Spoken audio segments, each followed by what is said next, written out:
मित्रों, जैसा हमको जानकारी है कि 2020 12 मई को अपने प्रधानमंत्री श्री नरेंद्र मोदी जी ने आत्मनिर्भर भारत इस प्रकार का एक आह्वान किया था। कई चरणों में इस बात को नीचे तक लेकर गए।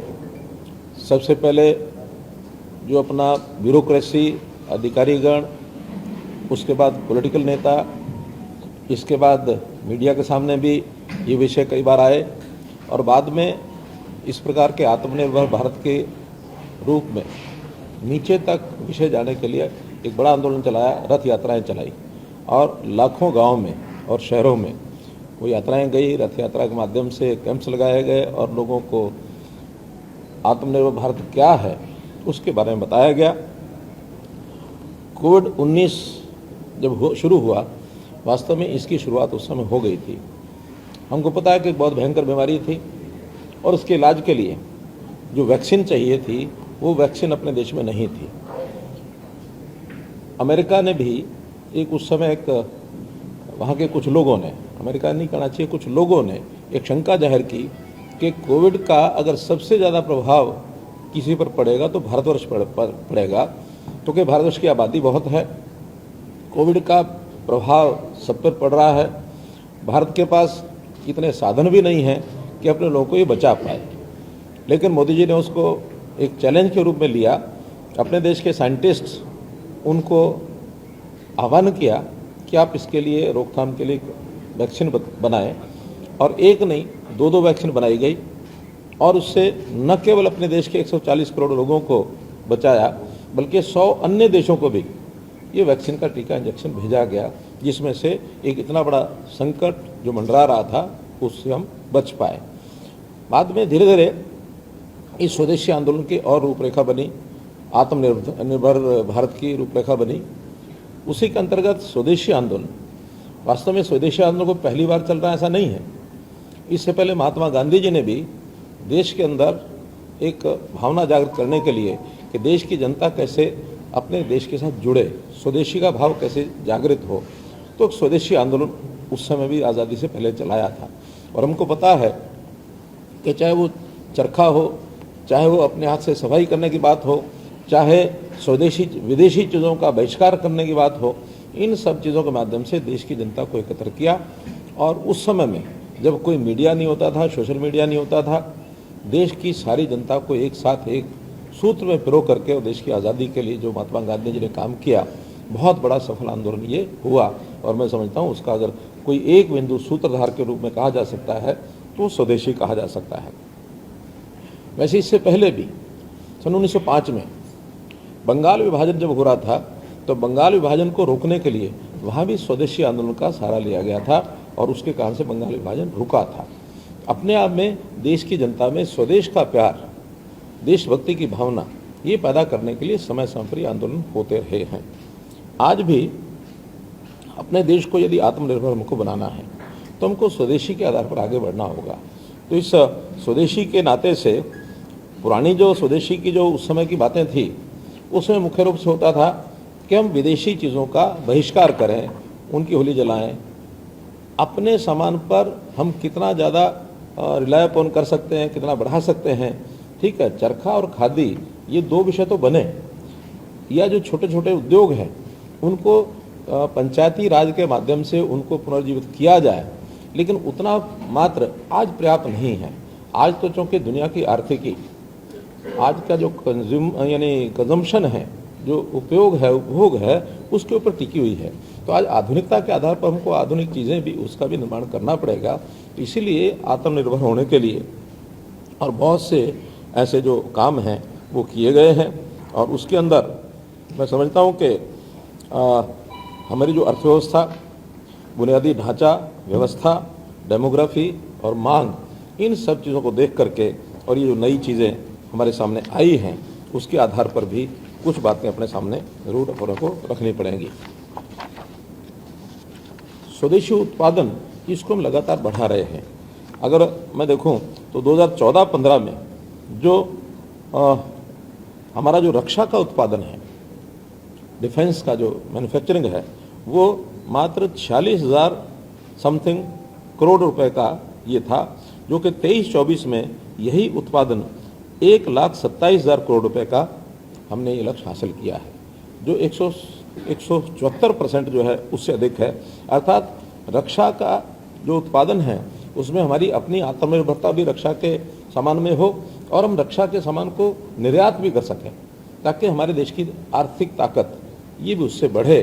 तो एक बहुत बड़ा काम ये पिछले 10-11 सालों के अंदर हुआ है।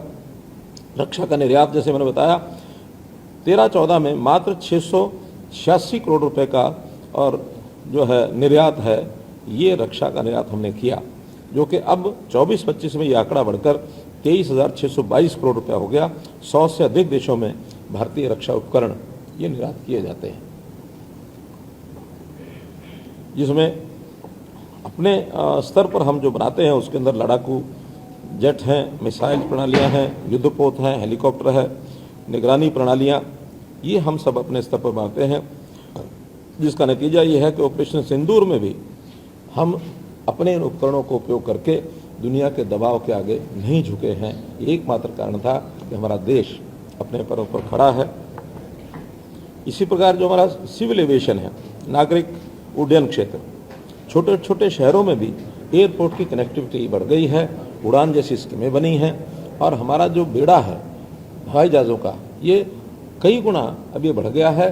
देश के जितने एयरपोर्ट 2013-14 में थे उससे डबल एयरपोर्ट हो गए हैं और उस नाते से भी हम जो है इस सारे विषय को लेकर के आगे बढ़े हैं। अंतरिक्ष क्षेत्र के अंदर चंद्रयान है, मंगलयान है, नाविक यानी जो गूगल मैप की तरह एक नया सॉफ्टवेयर बना है नाविक का, उसी प्रकार से जैसे गूगल मैप है उससे भी बढ़िया और ये काम जो नाविक करता है, ये भी हमने दुनिया की टेक्नोलॉजी के अंदर अपने आप को साबित किया है कि हम किसी से कम नहीं हैं। हमारा जो कई देश दुनिया के ऐसे हैं जो सैटेलाइट भारत के अंदर जो हमारे स्थान हैं वहाँ से अपने सैटेलाइट जो है अंतरिक्ष में भेजते हैं, ये भी हमारी एक उपलब्धि है। कृषि हो चाहे किसान आय हो, इनको भी हम लगातार सहायता बढ़ा रहे हैं ताकि हमारा हर व्यक्ति, चाहे सामान्य रोजगार करता है, व्यापारी है, किसान है, वो कैसे आर्थिक रूप से ताकतवर बने ताकि अपनी उपज को बढ़ा सके, व्यापार को बढ़ा सके। जैसे कंज्यूमर भी कैसे ताकतवर बने, इसके लिए पिछले बजट में हमने देखा कि 12 लाख रुपए तक की इनकम टैक्स की लिमिट ये हमने की ताकि लोगों के पास पैसा होगा तो खरीद करेंगे, उत्पादन बढ़ाएंगे तो उद्योग लगेंगे, रोजगार बनेंगे, फिर उसके बाद दोबारा से आर्थिकी में इस चक्र में वो सारा सिस्टम आगे बढ़ेगा। तो हम अपने देश की आर्थिकी को बढ़ा करके मजबूत कर रहे हैं।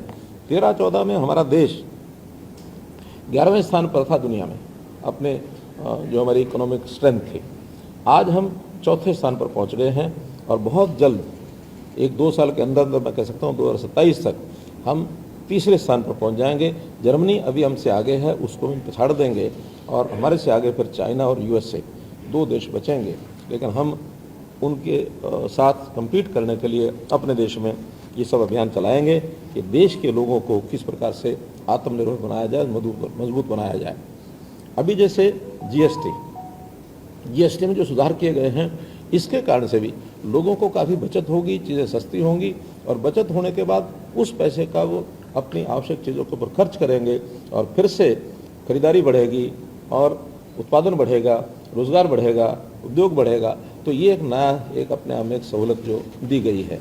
तो ऐसे बहुत विषयों पर बहुत संजीदगी से और हम लोग जो है जनता को कितना पैसा दिया जा सकता है, कितना उनकी रोटेशन में चीज़ों को लाया जा सकता है, डेवल्यूशन ऑफ फंड्स ये कितना ज़्यादा कर सकते हैं, ये मोदी जी के नेतृत्व में और हम देश में कर रहे हैं।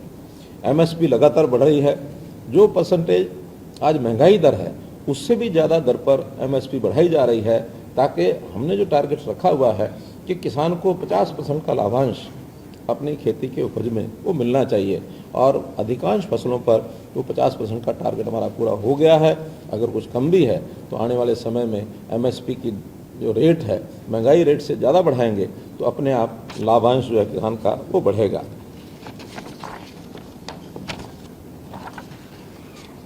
इसके लिए एमएसएमई को बढ़ाना भी हमारी जो बहुत एक महत्वपूर्ण पहलू है, ताकि जितना छोटा उद्योग बढ़ेगा उतना रोजगार बढ़ेगा, और उस रोज़गार के नाते से लोगों को काम करने के लिए अपना उत्पादन बढ़ाएंगे। ऐसी विदेशों की जो चीज़ें हैं, छोटी छोटी चीज़ें जो इम्पोर्ट करते हैं, वो इम्पोर्ट हमारा बंद हो जाएगा। खास करके अब देखते हैं चाइना में ऐसा सामान आम लोग घरों में बनाते थे, उनका सस्ता सामान होता था, यहाँ बिकता था। अब बहुत बड़ी मात्रा में चाइनीज सामान लोगों ने मंगाना बंद कर दिया। पटाखे बंद कर दिए, लड़ियाँ बंद कर दी, खिलौने बंद कर दिए। दिवाली के सामान पर तो हम देखते हैं कि चाइना की चीज़ें मार्केट में भरी होती थी। आज आह्वान जब किया है तो ये चीज़ें चाइना, ये जो विदेशी चीज़ें हैं बिकनी बंद हो गई हैं।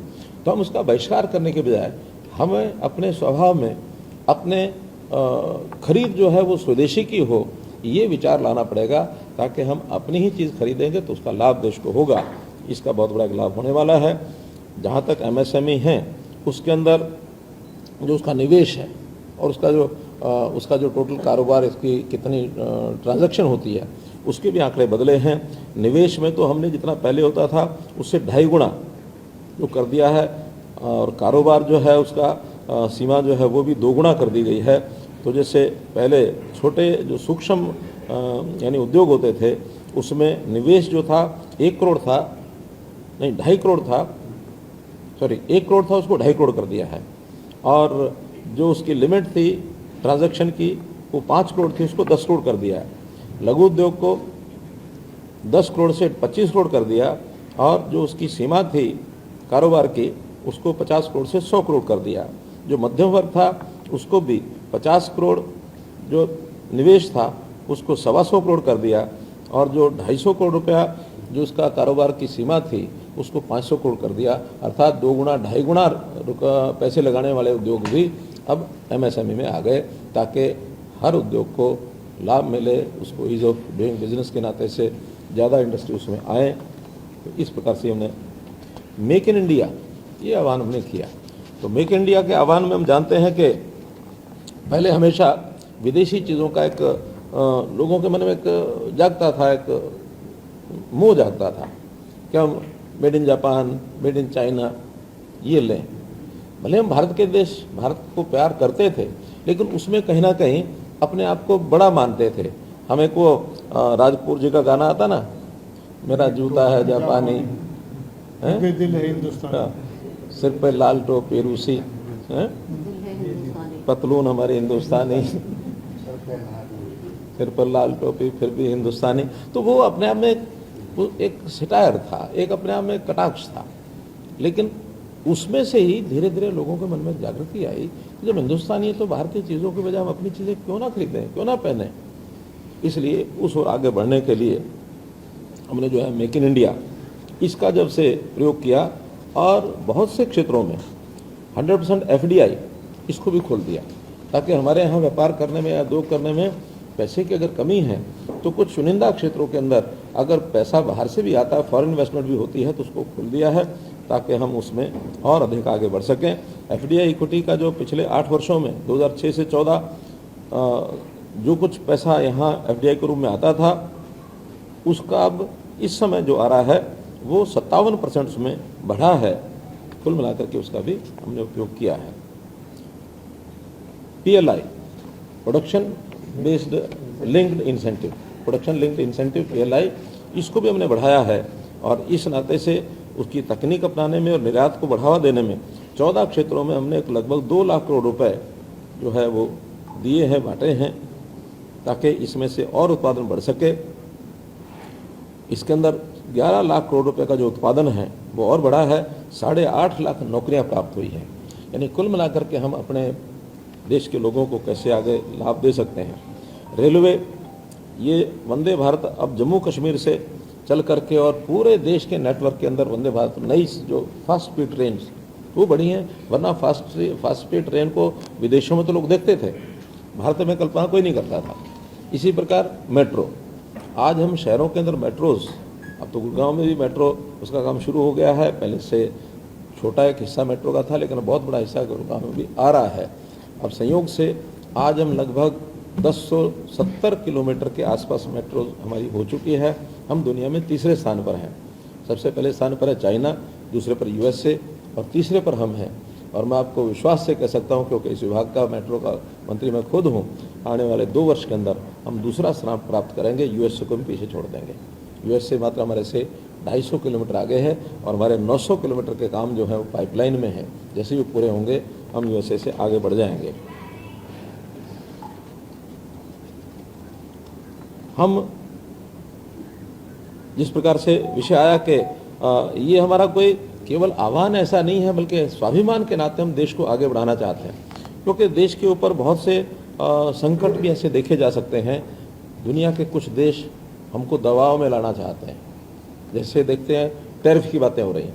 टैरिफ का मतलब है कि हम भारत के उत्पाद को कैसे निरुत्साही करें। उनकी इतनी ताकत नहीं है कि हमको निरुत्साही करेंगे। हमारे देश की मार्केट दुनिया के सब देशों से बड़ी मार्केट है और इस मार्केट का जो अपना उपयोग है वो भी कम नहीं है। और हम एक आध दो देश ऐसे करते होंगे, बाद में पछताएंगे भले ही, लेकिन आज बहुत देश हैं हमारे साथ व्यापार में खड़े हैं। अगर कोई बड़े देश हमसे नहीं भी लेंगे तो बहुत ऐसे देश हैं, उतना उत्पादन तो हमारे दूसरे देश हैं, क्योंकि ये आत्मनिर्भरता एक दूसरे के ऊपर लगातार बनी रहेगी। कोई भी देश दुनिया का ऐसा नहीं कि अपने आप में अकेला चलना चाहे तो चल सकता है। हाँ, अपने देश को ज़्यादा मजबूत करना ये हर एक देश करता है, ये हर एक देश करता है। हमको भी अपने देश को मजबूत करना है, लेकिन आत्मनिर्भरता में हम अगर एक दूसरे से संबंध बना के रखेंगे तो अच्छा ही है, उसमें कोई दिक्कत नहीं है। हम किसी मजबूरी में नहीं, बल्कि एक सामान्य जो शिष्टाचार होता है, जो दो पड़ोसी भी होते हैं वो भी संबंध एक दूसरे से बना के रखते हैं, गिव एंड टेक चलता है, उसमें कोई दिक्कत नहीं है। इस प्रकार से हमारा जो मेक इन इंडिया का जो विषय है, उसी के अंदर मेक फॉर वर्ल्ड अब हमने ये भी करना शुरू कर दिया है, यानी vocal for local and local for global. क्योंकि दुनिया को जिन चीज़ों की ज़रूरत है, अगर उनको लगेगा कि भारत की चीज़ ड्यूरेबल है, अफोर्डेबल है, तो वो ज़रूर लेंगे, और लेंगे तो निश्चित रूप से हमारा जो व्यापार है वो बढ़ेगा और हम दुनिया के अंदर जो अपनी आर्थिक स्थिति है उसको और मजबूत करेंगे। अभी इसमें स्वीकार करने में कोई आपत्ति नहीं है। मैं स्वीकार करता हूँ कि आज़ादी के बाद हमको जिस गति से आगे बढ़ना चाहिए था वो पिछले 65-70 साल में किसी ने उसका ध्यान नहीं किया, क्योंकि इस प्रकार की भावना को लेकर स्वदेश, देश मेरा पहले, देश पहले मैं बाद में, ये भावना कभी किसी में नहीं थी। हर कोई विदेशों में जा करके भारत की बुराई करना और विदेशों के गुण गाना, ये जो लगे रहते थे कुछ नेता, आज वो सब विषय बंद है। मोदी जी हमेशा आह्वान करते हैं कि पहले देश बाद में मैं। तो यही भावना लोगों में आए तो निश्चित रूप से हम चीज़ को आगे कर लेंगे। हमने बिजली के उत्पादन में भी, क्योंकि बिजली किसी भी देश के लिए एक जिसको कहना चाहिए कि जीवन रेखा होती है, उसके बिना देश आगे बढ़ नहीं सकता। हमारा देश 2013-14 के अंदर 5.5% डेफिसिट था। हमको जितनी बिजली चाहिए थी उसमें उतनी बिजली थी नहीं, और ज़बरदस्ती एक जो कट लगाने पड़ते थे जगह जगह पर, उसको हमने धीरे धीरे ठीक किया। पिछले वर्ष तक हम 0.1% डेफिसिट थे। अब हम इस वर्ष जिसको कहना चाहिए आत्मनिर्भर हो गए हैं।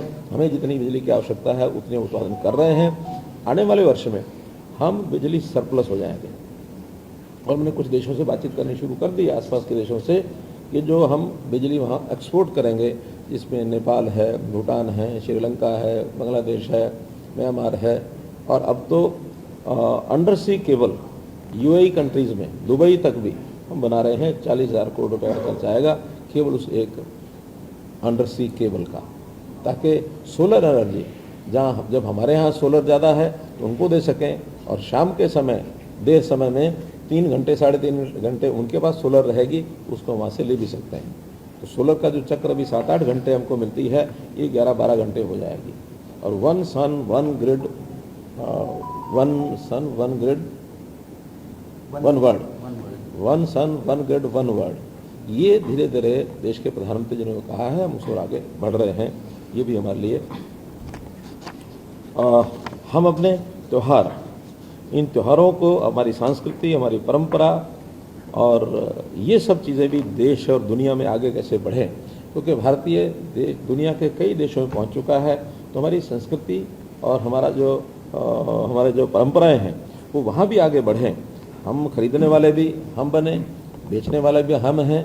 तो अगर खरीदने वाले हम हैं, बेचने वाले हम हैं, तो सामान भी हमारा चाहिए, और सामान हमारा होगा तो हम निश्चित रूप से इस आत्मनिर्भरता के इस विषय को लेकर के आगे बढ़ेंगे। दुनिया के अंदर अपने योग है, आयुर्वेद है, हस्तशिल्प है, इस प्रकार अपनी वैश्विक पहचान बनाई है। योग भी अपने देश के अंदर बहुत प्राचीन समय से प्रचलित है। देश के प्रधानमंत्री मोदी जी को ये श्रेय जाता है कि 2015 या 2014 में यूएनओ में अपने भाषण में उन्होंने योग की बात कही थी। और 2015 से 21 जून का जो दिन है वो विश्व योग दिवस इस नाते से, अंतर्राष्ट्रीय योग दिवस इस नाते से उसको मनाया जाता है। योग एक बहुत बड़ी हमारी पहचान है जिसको लोगों ने अपनाया है। जहाँ तक डिजिटल का विषय है, हमने डिजिटल चीज़ें भी, भले विदेशों में ये टेक्नोलॉजी पहले आई लेकिन उसको अपना करके आज भारत देश डिजिटल इंडिया के रूप में आत्मनिर्भर हो गया है। क्योंकि आज जैसे जैसे विज्ञान प्रगति कर रही है तो डिजिटलाइजेशन के बिना भी हमारा काम चलता नहीं है। उसके अंदर हमारे इलेक्ट्रॉनिक जितने भी सामान हैं वो भी जो अभी तक इंपोर्ट होते थे, अब बहुत तरह के कंपनियां यहीं आकर के बनाने लग गई हैं मेक इन इंडिया के रूप में। जहां हमारे देश के व्यक्ति का खून पसीना बहा है, उसकी जो चीज़ें हैं वो यहाँ जब बनेंगी तो हमारे देश के काम आएंगी। कम से कम अगर अपना ही हम उद्योग नहीं लगा पाते तो एफडीआई के माध्यम से या विदेशी कंपनियां यहाँ आकर के बनाएं, और बाद में जब अपने ही देश की कंपनियां अपना पैसा लगाकर अपनी टेक्नोलॉजी यहाँ बनाएंगे तो और ज़्यादा बढ़िया होगा। आज बहुत सी चीज़ें हम यहाँ बनाने लग गए हैं।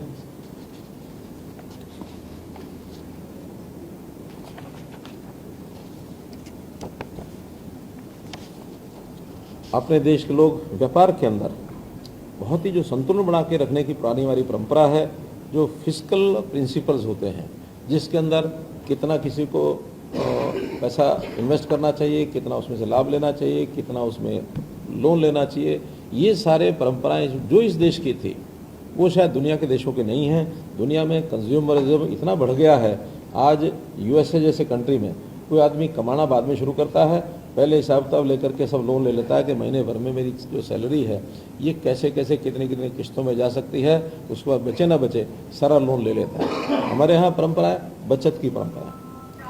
मैं भी पिछले दिनों में कुछ व्यक्ति बैठे थे, बात कर रहा था कि हमारे देश में जो सोना है, हमारे घर में माता बहनों के पास, हमारे मंदिरों में, तीर्थ स्थानों पर इतना सोना है कि ये सोना दुनिया के किसी और देश में इतना नहीं है।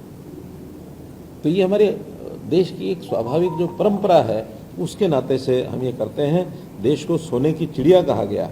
और हमारे देश का जो व्यापार है, नौसैनिक जो व्यापार करते थे दुनिया के अंदर, जो जहाज़ है, सबसे पहले समुद्री जहाज़ नौकाएं ये हमारे देश के लोगों ने बनाई, दुनिया के अंदर सब देशों में उन्होंने भेजी। और यहाँ से दुनिया के देशों में सब व्यापार करना, वहाँ से व्यापार की चीज़ें यहाँ लाना, ये अंतर्राष्ट्रीय व्यापार भारत का जो है सबसे बड़ा कौशल है और तकनीक है। तो इसको भी और आगे आधुनिक तरीके से हम कितना आगे बढ़ा सकते हैं, इस पर लोग लगे हैं। हमारे देश में शक्ति बहुत है। अब वो दिन चले गए जब इस देश पर व्यापार करने वाले लोगों ने देश पर राज कर लिया था। एक समय था जब 31 दिसंबर सन 1600, क्या हुआ था 31 दिसंबर सन 1600? आप लोगों को मालूम होगा, किसी को डेट के साथ पूछ रहा हूँ। East India company, east India company का एक एक्ट बना था, इंग्लैंड ने बनाया, और उस ईस्ट इंडिया कंपनी के एक्ट के कारण से विदेशियों को यहाँ भेजा कि जाओ वहाँ व्यापार करो, वहाँ अपनी कॉलोनियाँ बनाओ। उस समय शायद विचार देश पर राज करने का था कि नहीं था, हो सकता है केवल व्यापार रहा हो, लेकिन व्यापार के माध्यम से ये देश आज़ादी के आंदोलन की लड़ाई लड़ रहा था। 1757 में, 1857 में लड़ाइयाँ लड़ी, लेकिन उस समय उस लड़ाई के बाद 1857 के बाद लगा कि वो जो लड़ाई लड़ रहे हैं मुगलों के खिलाफ लड़ रहे हैं। लेकिन बाद में धीरे धीरे अंग्रेजी लोगों ने इस देश पर कॉलोनिज्म के माध्यम से, व्यापार के माध्यम से कब्जा कर लिया। फिर अल्टीमेटली हमको उनके खिलाफ लड़ना पड़ा। तो ये व्यापार अपनी ताकत इतनी बड़ी रखता है कि कहीं भी किसी भी देश के ऊपर कैसे प्रभाव में लाया जा सकता है, और ये लड़ाई आज भी दुनिया के देशों में आपस में है। इसी को लड़ने के लिए हम आज आत्मनिर्भर बनने के लिए और स्वदेशी आंदोलन ये चला रहे हैं। तो इसका एक बहुत बड़ा संकल्प, आर्थिक स्वतंत्रता जो है हमारा, वही देश की स्वतंत्रता को बनाए रखने में एक सुनिश्चितता होगी।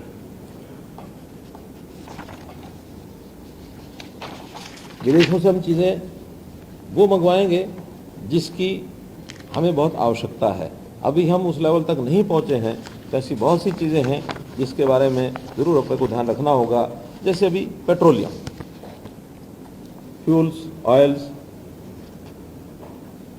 कुछ चीज़ों की मशीनरी, ये चीज़ हम लाएंगे। लेकिन फिर भी कुछ चीज़ें जो आज आ रही हैं उसके लिए देश के लोगों को आह्वान किया कि इसको हम कैसे ठीक कर सकते हैं।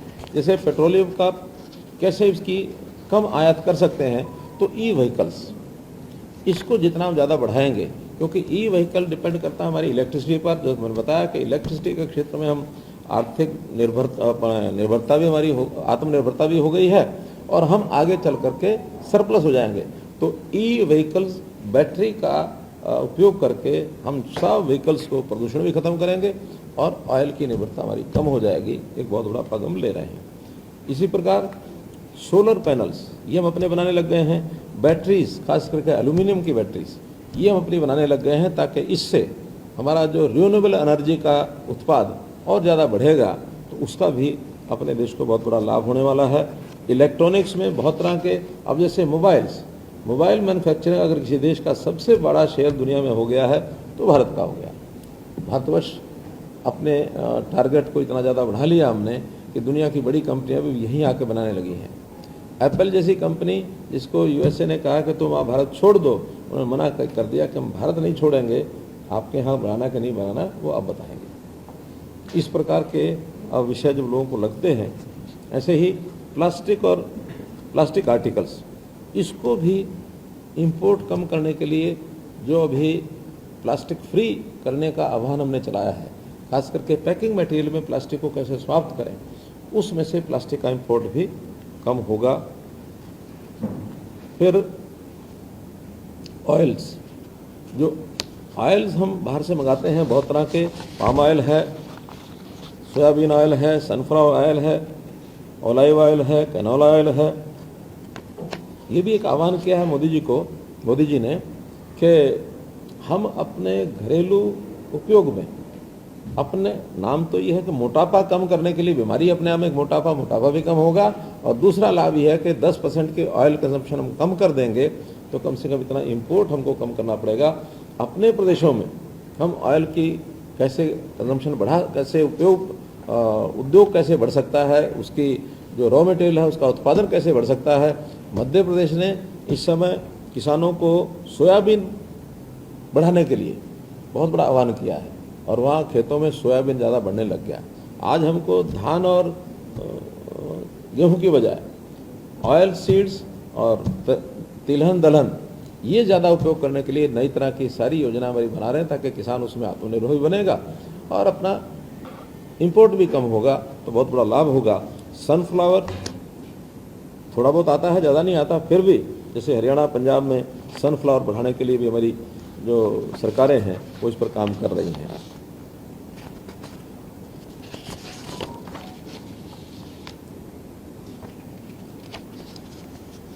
जिन चीज़ों पर और हमको ध्यान देने की आवश्यकता है उसमें हमारे decorative items, kitchen wares, furniture, कपड़े, एक्सेसरीज यानी एपल्स एंड एक्सेसरीज, इन सब चीज़ों पर भी हमारे लोग ध्यान दे रहे हैं ताकि इसको और बढ़ावा दिया जाए, तो उसका भी हमको बहुत बड़ा लाभ होगा।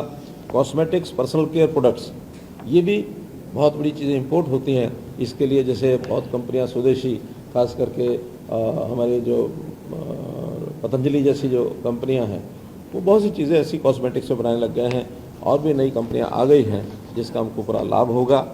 मित्रों, विषय बताने के लिए तो और बहुत हैं, फिर भी कोई विषय आपको ध्यान में आता हो, कोई आपका सुझाव हो, मैं एक बात ज़रूर अंत से पहले ही आपसे आह्वान करना चाहता हूं कि ये विषय कोई पॉलिटिकल इशू नहीं है, राजनीतिक विषय नहीं है, ये राष्ट्रीय विषय है और इसमें सब जितने भी राजनीतिक पार्टियां हैं, विपक्ष की हों पक्ष की हों, ये विषय सबको पता है। आज हमारे देश के ऊपर किस प्रकार से टैरिफ के सैंक्शन लगे हैं वो सबको पता है, इसका देश को नफ़ा नुकसान क्या है ये सबको पता है। तो सब लोग, चाहे पक्ष है विपक्ष है या इन चीज़ों से अलग हट करके जो जीवन जीते हैं, उन सब के लिए भी आह्वान है और विशेष तौर पर पत्रकार बिरादरी, इन बंधुओं से भी आह्वान करूँगा कि ये विषय राष्ट्रीय विषय होने के नाते से सब अपना योगदान दें, जन जागरण के नाते भी, व्यक्तिगत जीवन में भी इन चीज़ों को आगे बढ़ाने के लिए देश प्रेम की भावना से हम आगे बढ़ें, ये मुझे आपसे आह्वान करना है।